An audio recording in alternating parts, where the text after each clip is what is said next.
Good morning, guys. It's Jonathan with One Big Impact, and I'm currently on a Carnival Cruise. So I thought that it would probably be a great idea to do top 10 tips that I have for Carnival cruising. Now, this is my first cruise, but I learned a lot, and we're at the final day, and I felt like I really needed to share some stuff because some of the information that I got online, whether it was through YouTube videos or through reading blogs or just researching through the Carnival Cruise website, wasn't necessarily current or up to date, or was kind of not really clear. So let's go into it, let's check it out, and let's run through quick 10 tips, what I can suggest that you pay attention to on your next Carnival cruise. Let's go. Okay, so I wanted to cover this first because it's probably going to be the single most important thing for many people. Drink packages, okay? Are they worth it? Are they not?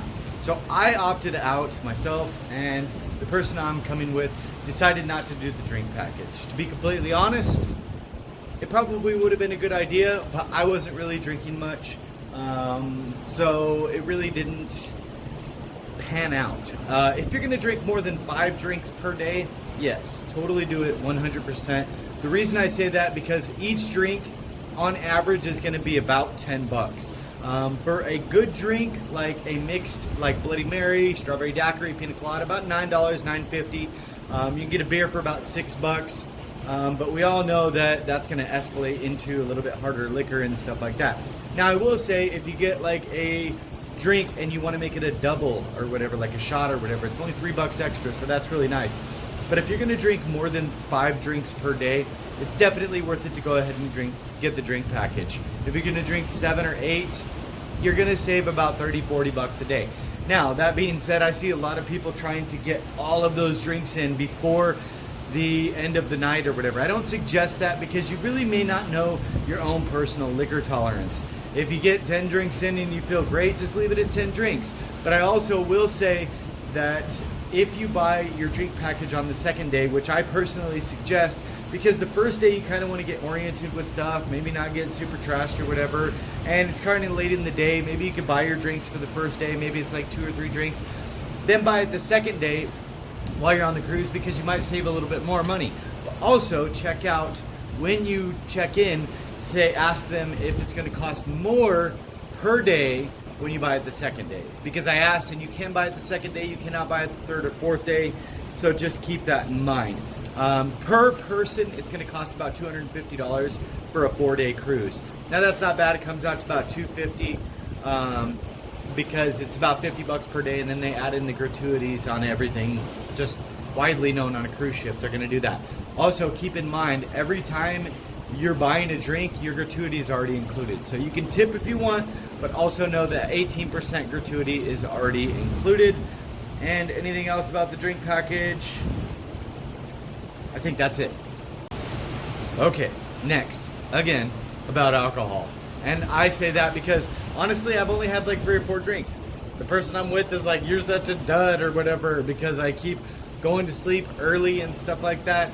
That's my schedule. I'm training for a half marathon, so I'm making sure I exercise every day and stuff like that. But I will say, I've learned a lot about the drink packages and stuff, and today I will probably be turning it up on the last day.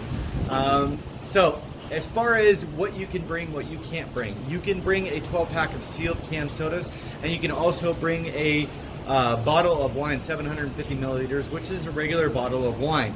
Now, if you're going to bring this on and it needs corked, bring your own corkscrew, because if you don't, they're going to charge you, and I don't know what the fee is. I just know that they will charge you. I'm currently in the Caribbean, and it looks like we have another cruise ship passing us, which is kind of interesting.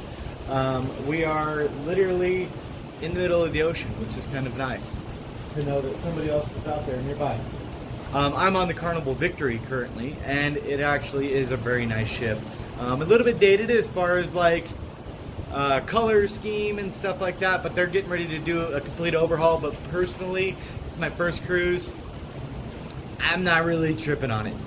Now, as far as the alcohol is concerned with the bottle of wine, I've heard some things.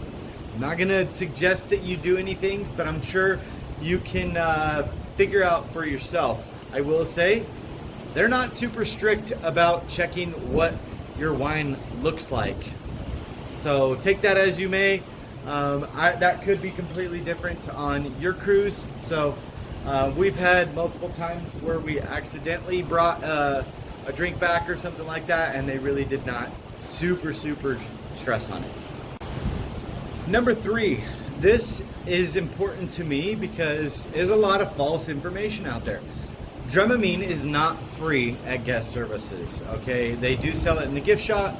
It is going to be significantly cheaper at guest services, like $2 versus $10, but it is not free, so please do not think that. Also, you can get one of those little wristbands that puts pressure on your wrist, and that also helps with seasickness.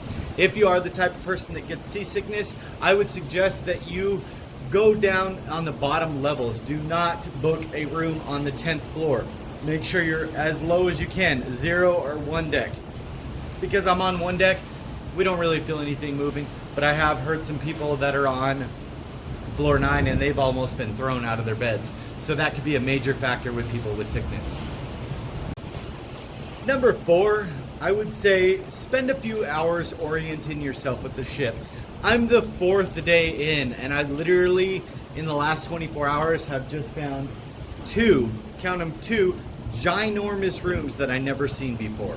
So I kind of feel like I may have missed out on some of that stuff just because I haven't been wandering around, I haven't been partying, I haven't been doing a lot of that stuff. It's been more of kind of just keeping up with my fitness and making sure that I stay on track. I did some excursions and stuff like that, but make sure you orient yourself with the whole ship. I give yourself a few hours. Ask people, you know, say, where's this at? Where's that at? Or whatever, because I didn't know they had a club until the 2nd day in, you know, so make sure you are orienting yourself with your surroundings. Number 5 is skip the alcohol tasting. It sucked. I'm not going to say that, but they literally waited 45 minutes to get a piece of alcohol like this big. It is not worth it. Go buy your own damn shot. And that's going to be the case with a lot of things. They're going to be trying to shuttle you to areas. I'm not saying they're not worth it. Some of them are very informational, but we figured out really fast that we weren't going to keep going to them because it's literally just trying to get you to sign up to go to different things to be able to potentially make more income for themselves. Is that bad? No.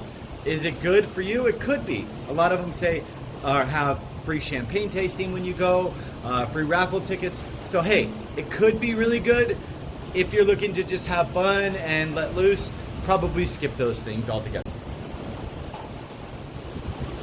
Number 6, not all foods are 24 hours. So a lot of the information I saw was, now this is specifically for Carnival Cruise and this ship probably more specifically for the Victory. When they have a buffet, the buffet will be available from like 7 to 9:30 or something in the morning, or 7:30 to 9:30, and it's only going to be a few hours for like breakfast, and they're going to shut it down. And one of the smaller places like a burger joint will open, or a burrito place. All of them will not open at the same time. They are like, one closes down, one opens up, another one closes down, another one opens up. So you're not going to find them all open at the same time. They do have like sit down dining and stuff while simultaneously also offering the buffet, and that's going to be in a future thing that I'm going to talk about. So sit down dining is really nice. You're going to get a lot more options as far as food that you can pick from, because you won't be able to get those on a normal dinner at the buffet. It's a little bit more elegant, a little bit more private and stuff like that. To be honest, our first experience was ruined because the lady was really disrespectful. But again, I went again last night to try it again with a completely different server, and it was absolutely fabulous. The food was not spectacularly more crazy good than it would have been as far as the buffet was concerned. For me, I'm a mover and a shaker. I like to get my food, go, and just move on with my life.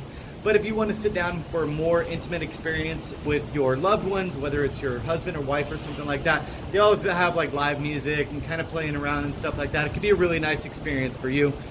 They do have like breads that are included and stuff like that, and it's actually really good food. The portions are going to be significantly smaller because obviously, but also know that you can pretty much order 5 appetizers, 5 meals, 5 desserts if you want. They're not going to stop you, they're not going to question you, but there is a few things on the menu item like really nice steak, really nice lobster that's going to be like a $20 upcharge. But for the most part, about 90% of the meals were included, and I have never had any issue with not being able to pick one that would work for me. So, not all things are included. Food, drinks, different things like that. The reason I say that is because we were under the impression that like room service was free. It is, and they have like specific times. If it's past 10 p.m., they're gonna charge you. There is not food 24 hours. The only thing that is available 24 hours that I noticed was the pizzeria in the very, very back of the ship. But other than that, and it's just like 2 pieces of pizza. They don't stop you. You can come back as many times as you want.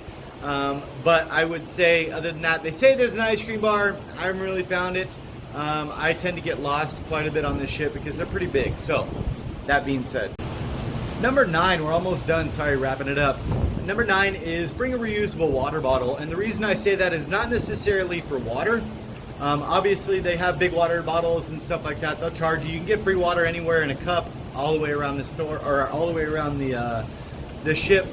But reusable water bottle, because for breakfast they have like guava, mango juice, they have apple juice, they have different selections and stuff like that.